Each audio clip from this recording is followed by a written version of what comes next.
Bupati Buleleng, Putu Agus Suratnyana tidak menginginkan aparatur sipil negara ASN baru yang pindah ke daerah lain. Pernyataan itu disampaikan untuk mengantisipasi kekurangan pegawai negeri sipil di Kabupaten Buleleng. Tidak lulus.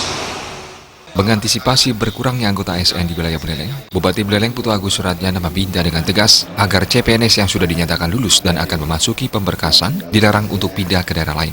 Bahkan pelarangan itu secara tegas diberitahukan kepada seluruh CPNS tahun 2018. Ada pertimbangan khusus bahwa PNS atau ASN baru bisa pindah ke daerah lain dalam jangka waktu tertentu, dan itu pun bila sudah ada penggantinya.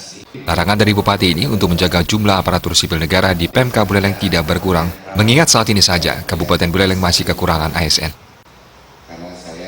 Kadang mereka yang ngelamar di tempat yang favorit, kadang-kadang kan banyak saingannya.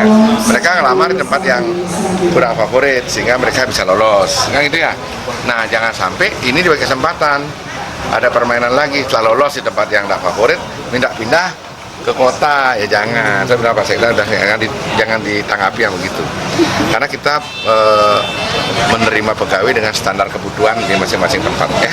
Ada tengah waktu kapan mereka bisa minimal berapa? Mereka sudah bisa mulai minggu depan, sudah bisa kerja. Sekarang nunggu pemberkasan aja. Untuk pindah misalnya Pak?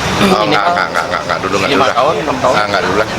Nanti lihat kita kalau punya penggantinya, punya ini baru. Siapa tahu ada orang dari luar mau ke sini ganti dia, ya mungkin ya. Sebagai bibit baru, kader-kader PNS diharapkan mematuhi aturan sehingga bisa mengemban tanggung jawab dan juga tidak terkontaminasi pengaruh yang negatif. Komang Yuda, Bali TV.